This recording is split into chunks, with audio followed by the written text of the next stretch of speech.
Lopet guys, ito yung pinakamagandang ginawa na video. Ano ba yun? Yung ginagawang video pagka sa halalan. Ay ano, election ba yan? Ang Lopet!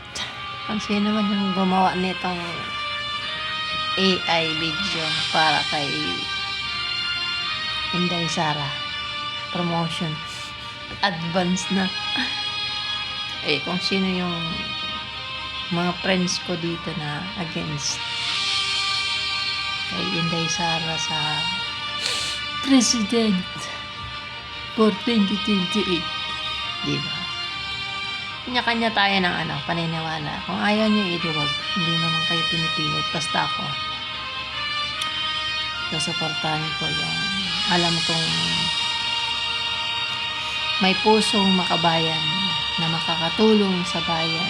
Alam nyo guys, yung paniwala nyo na ini-issue sa kanya na budget para sa DepEd, ano pa bang ini-issue sa kanya, hindi ba nga sa impeachment, hindi naman mismo na yung Supreme Court yung nag-decide na hindi nga siya may impeach, 'di ba? Kagagawan lang naman yan ni na Romualdez tsaka mga tao na gustong siyang patanggalin para hindi siya makatakbo ng presidente sa 2028, 'di ba? Kaya ginagawa nila lahat ng mga paninira, naniniwala naman yung iba, 'di ba? Doon nyo lang makikita guys, ang isang tao na sinasabi nilang corrupt. Tingnan nyo yung pumunta kayo o i-view nyo sa Davao, dati nilang baluarte, kung ano yung lugar nila, diba, na sila yung namumuno doon, diba? So kung corrupt sila, sa bayan pa lang nila mismo, wala na. Tingnan nyo yung mga corrupt na politician ngayon. Tingnan nyo yung nasasakupan nila kung anong nangyayari doon sa Tacloban. Diba? Ang daming nagbablog. Million, trillion yung pera ni Romualdez. Hawak niya yun. Late. Kaya nangyayari, diba? Sino yung mga politiko na congressman, senador? Saan sila? Tingnan nyo kung ano yung nagagawa nila sa sinasakupan pa lang nila. Kasi yung senator, pang kalahatan yan, yung congressman, doon lang mismo yun sa may local, diba? So, pwede lang silang makahingi ng tulong kung saan sila distrito. So, tingnan nyo kung ano yung nagawa nila. Diba? Bago kayo magsabi na si Inday Sara corrupt, kasi sa tingin ko, para lang sa akin, hindi nila sisirain yung pangalan nila dahil lang sa ganyan, diba? Nakikita nyo naman yung mga suot ni Inday Sara, hindi siya magkarbo, mamahalin mga mamahalin na damit, hindi. So, saan niya gagamitin yung pera? Ayaw nga nila, para silang mag-ama, ayaw nilang tumakbo ng malaking posisyon. Pero ang tao mismo yung nagpipilit sa kanila na tumakbo sila, diba? So si Inday Sara, ayaw din yung tumakbo kahit vice president, ayaw niya. Doon lang siya sa syudad nila, pagandahin lang niya yung Davao.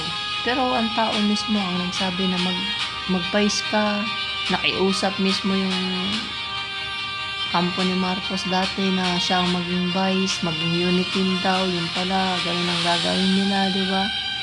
Ay nako, nakakalungkot guys. Ako sa tutusin lang, sumuporta din ako dati sa unit team kasi nga, siyempre, nagtiwala si Inday Sara sa kanila, pero ganun talaga, minsan nagtitiwala tayo.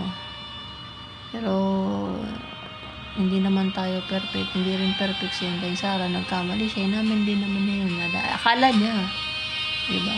So kahit si President Duterte, ayaw din niyang tumakbo, mayroon din taong nagsabi sa kanya na tumakbo nga. So dahil sa pagmamahal niya sa Pilipinas, tumakbo siya. Alam mo yung mga naghihingi ng justice para sa mga namatay na mga addict tsaka drug lord na yun na sinasabi nilang pinapatay ni President Duterte. Kalokohan yung mga ganun. Wala siyang direct na siya mismo yung pumatay. Sinabi niya lang, huwag niyong sirain yung bayan, huwag niyong sirain yung kinabukasan ng Pilipino. Huwag kayong gagawa o lalabag sa batas kasi may pananagutan talaga sila. Banta lang yun. Diba? So, sino ang mga pumatay? Di mga pulis. Minsan, alam niya naman natin, may mga pulis dyan na nakikiride on lang. Diba? Minsan, yung mga pulis, sila yung, hindi ko sinasabi ng lahat, pero maraming mga pulis din na wala din sa hulog. Matataas pa na posisyon minsan. Diba? So, hindi yun hawak ni President Duterte. Sinasabi niya, oy, presidente si Duterte, siya din eh. Bago pa maging presidente si Duterte, marami ng talamak na mga general, mga polis, mga sundalo na gumagawa ng katiwalian. Kaya ba supilin ng isang presidente lang yun sa isang term niya? Hindi, diba? So, pero ginawa niya. Yung war of drugs, diba? Kasi sobra na nga. Pero anong kapalit, diba? So, pinakulong siya, diba? Yung mga testigo ngayon, mga binayaran lang. Yung iba na papanggap na matay, hindi naman totoong namatay. Sa sakit naman. So, talaga, kapag marami pa rin mga Pilipino ang naluloko, nalilin lang sa mga panloloko nila, nako, sayang lang. Magising na kayo guys kung sino talaga yung totoong kalaban natin. Hindi ang mga Duterte, hindi si President Duterte, hindi si Inday Sara ang kalaban natin. Ang kalaban natin yung mga kurap. Ayan, kumakanta na yung mga tao na kung sino yung kurap, di ba? Yung mga nag-testify na yun, buhay nila yung nakataya doon kasi sinasabi nila yung totoo.